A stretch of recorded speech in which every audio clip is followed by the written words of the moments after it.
Le zoo de Mulhouse sous la neige à la veille du printemps.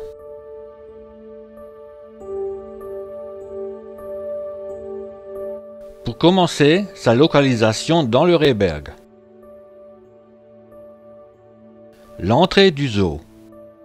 La gare centrale d'où partent les bus de la ligne 30 à destination de l'hôpital Émile Muller.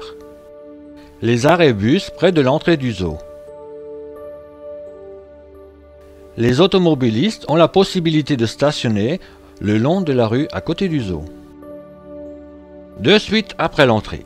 Dans ce diaporama photo-vidéo, on verra surtout le paysage enneigé de ce beau jardin zoologique et botanique qui fête cette année ses 150 ans, s'étend sur près de 25 hectares avec plus de 900 animaux de 170 espèces ainsi que 3500 variétés de plantes, dont 837 d'arbres et d'arbustes. L'enclos des chameaux. L'accès direct était barré pour ne pas déranger les nouveaux chameaux arrivés.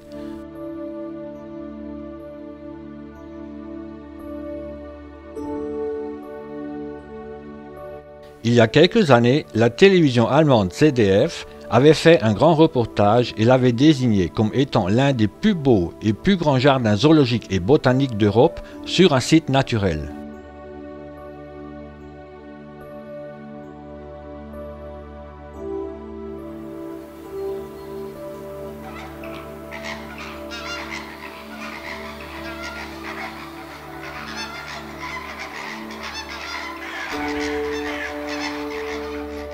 Les flamants roses. La couleur du flamant rose, comme celle de nombreux animaux aux couleurs chaudes, est due à la fixation de pigments absorbés avec leurs aliments, en l'occurrence des petits crustacés filtrés dans les eaux saumâtres des bords de la Méditerranée ou des grands lacs africains. Accès à la passerelle barrée certainement à cause du gel. Paysage magnifique.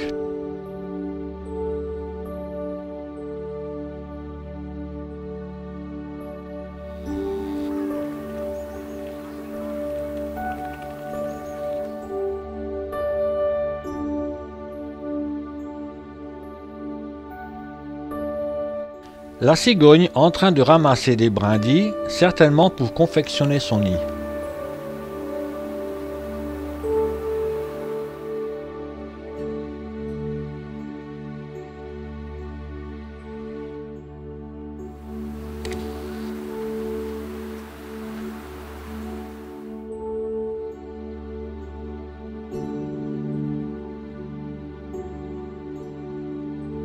Le loup à crinière qui ne ressemble pas à un loup, mais plutôt à un renard aux longues pattes.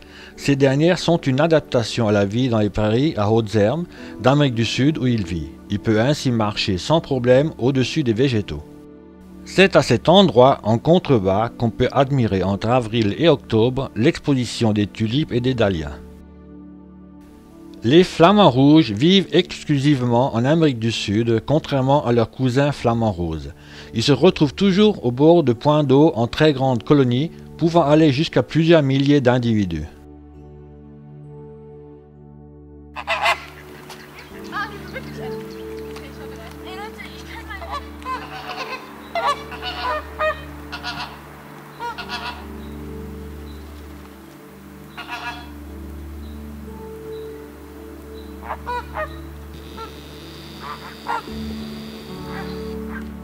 Les suricates originaires d'Afrique du Sud sont présents dans ce zoo depuis l'été 2010 dans un enclos reproduisant le milieu naturel de cette espèce semi-désertique.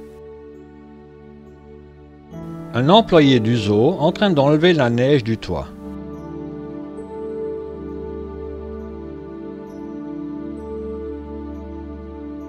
Pélican frisé. Ce grand oiseau aquatique peut avoir jusqu'à 3 mètres d'envergure. Le zoo de Mulhouse est l'un des rares parcs à obtenir régulièrement la reproduction du pélican frisé.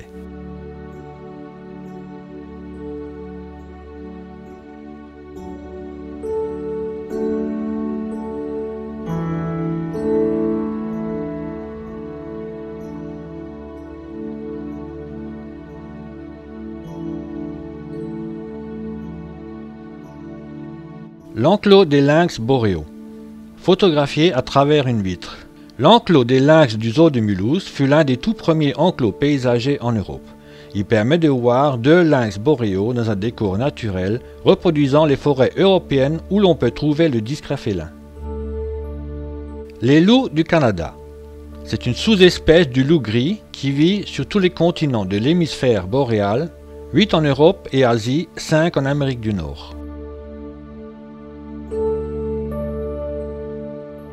Ours polaire photographié et filmé à travers une vitre, l'accès à la plateforme supérieure étant fermé. Nanook, l'ours né le 7 novembre 2016 et deuxième ours né viable en France. Un renard polaire, ce sympathique carnivore est typique de la toundra. L'auberge du zoo.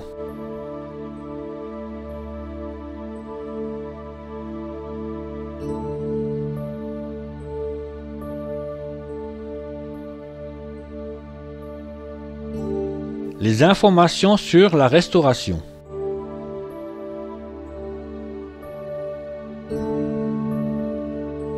Le lendemain, mardi 20 mars, premier jour du printemps avec le soleil vers 13h30.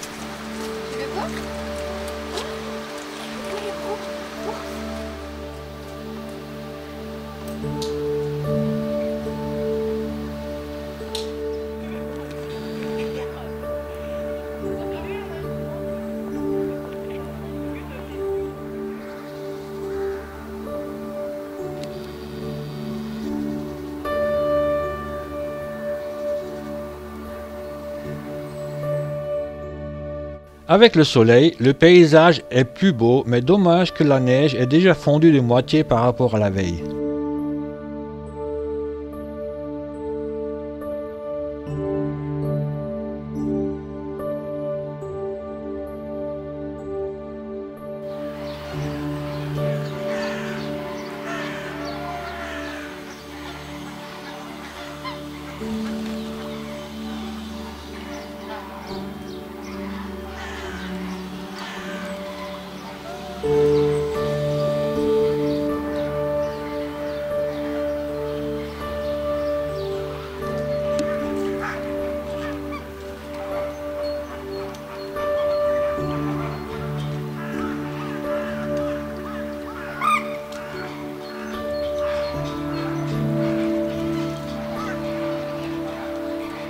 Les arbres, avec leurs branches gelées et cristallisées, font une très belle décoration artistique et permettent de faire de très belles photos.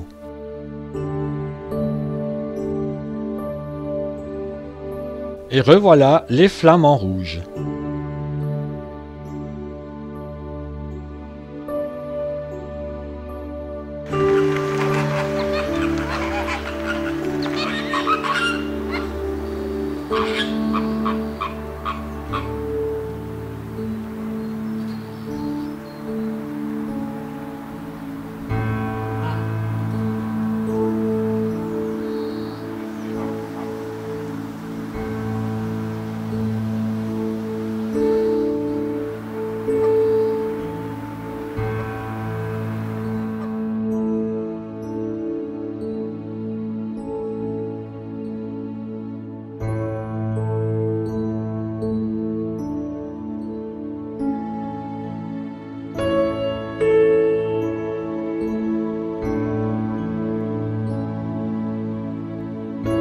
Pour terminer cette jolie balade dans le zoo, retour à l'auberge.